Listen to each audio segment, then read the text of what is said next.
458 BC, Rome is surrounded. An enemy army has trapped the consul's forces in a mountain pass, and the city is days from losing its entire field army in one stroke. The Senate does the only thing left available to it. They send messengers out to a small farm across the Tiber, where a man named Lucius Quintius Cincinnatus is plowing his own field, and they offer him something almost no one in history has ever been offered without asking for it: total, unquestioned, absolute power over Rome. Dictator. No Senate to check him.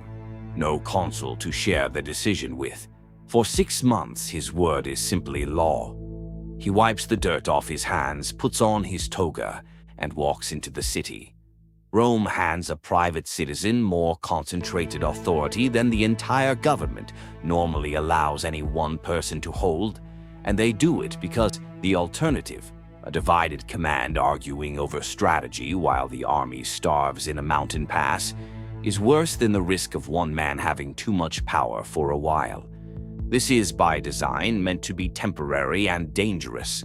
History is full of men who took exactly this kind of emergency power and simply never gave it back because why would they? The emergency always seems to keep finding new reasons to continue. 16 days later, the enemy is destroyed, the army is saved, and Cincinnatus does something that made him more famous than almost any king, emperor, or general who came after him. He resigns immediately. He had 5 months and 14 days of legally unquestionable power left on the clock, more authority than most rulers in history ever hold at their absolute peak. And he handed it back early and went home to finish plowing his field. Understand how strange this actually is. Nobody makes him do this. There is no mechanism forcing his hand, no army standing over him ready to remove him if he stays. He could have found a reason. There is always a reason. Instability, lingering threats, the fragile peace that needs a strong hand to protect it. Every dictator in history who has ever overstayed his welcome had a perfectly reasonable justification prepared before anyone asked. Cincinnatus had a better one available than most, and he used none of it. This is not a story about humility. Humility gets you a nice reputation and nothing else.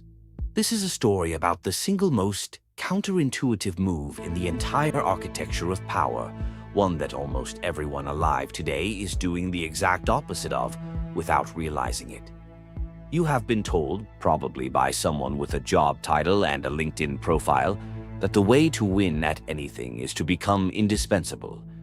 Make yourself the person nobody can replace. Hoard the knowledge nobody else has. Be the one thing standing between the operation and collapse. It is, for almost everyone who follows it, a trap disguised as a strategy.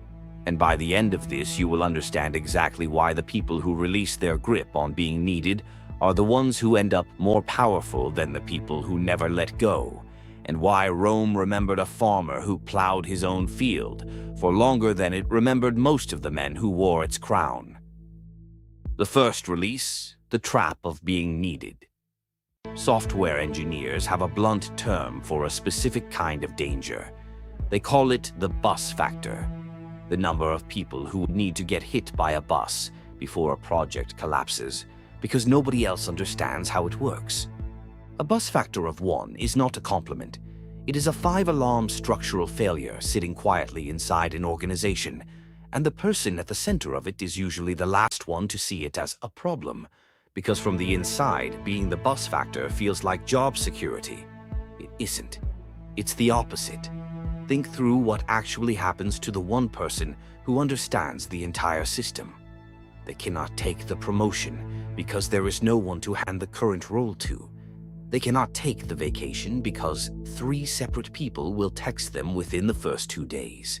They cannot take the risk on a new project because leadership cannot afford to move their most load-bearing employee anywhere the current structure might feel it. Every single door that indispensability was supposed to open instead gets quietly welded shut. Because the exact thing that makes you irreplaceable in a seat is the exact thing that makes it impossible for anyone to ever move you out of it. This is the part almost nobody calculates in advance. Being needed and being valued are not the same asset, and most people spend a decade collecting the first while believing they're accumulating the second. Being valued gets you promoted, trusted with more, handed bigger rooms. Being needed, in the narrow sense of being the only functioning part of a machine, gets you kept exactly where you are forever, because moving you is the one thing the machine cannot survive. Picture the two employees side by side. One of them has spent 3 years quietly becoming the only person who understands the billing system, the only one who knows which client relationships are actually fragile, the only one who can be trusted to handle the messy exceptions nobody wrote a manual for. The other spent those same 3 years writing that manual, training 2 people who can now handle the exceptions almost as well as she can, and making sure at least one other person understands every fragile client relationship she manages. On any given Tuesday, the first employee looks more essential. 5 years later, the first employee is still doing exactly the same job, a little more tired, quietly resentful that nobody above them seems to notice how much they're carrying. The second employee has been promoted twice, because both times a bigger role opened up.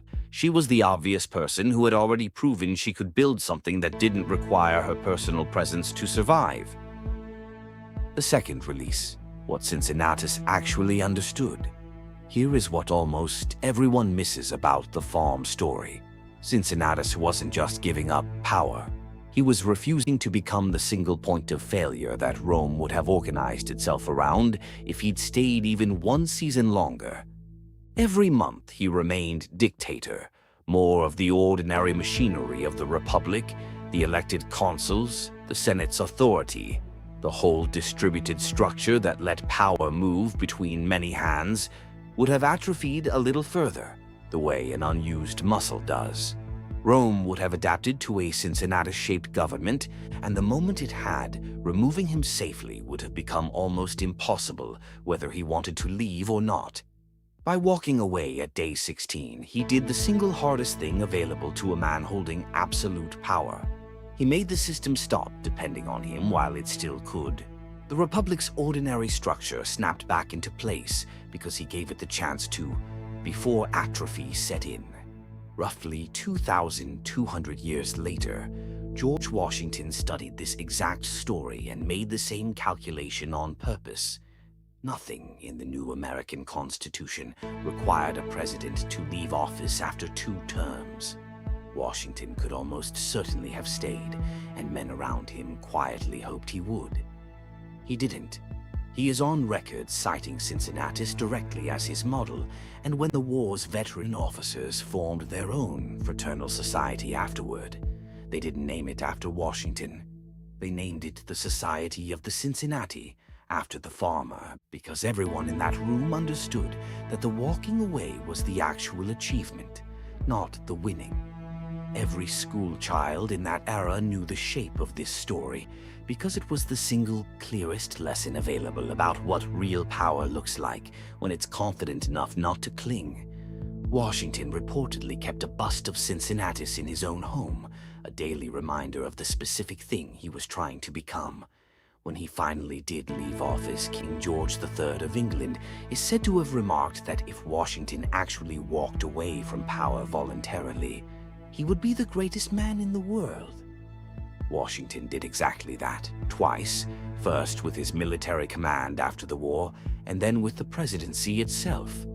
And the peaceful transfer of power that resulted from it became the single most copied piece of political architecture in the world, precisely because almost nobody in the history of concentrated power had proven willing to model it first.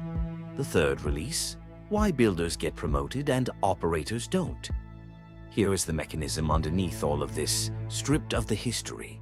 When you build a system, train the people around you, and document what only lived in your head, you are not making yourself less valuable. You are proving something that almost nothing else can prove, that you can create something durable enough to survive your own absence. That is an extremely rare skill, and it is precisely the skill required for every genuinely large role above the one you currently hold. The operator who stays essential proves the opposite thing over and over, no matter how skilled they are. They prove they're an excellent component. Components get maintained, protected, kept running exactly where they are. They do not get handed a bigger machine to build because nobody has any evidence they know how to build one that doesn't require their constant presence to function. The builder who makes themselves replaceable in the current role is the only one who has actually demonstrated the exact capability that a bigger role requires.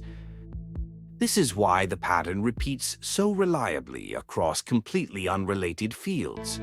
The manager whose team runs smoothly on a 2-week vacation gets trusted with a second team.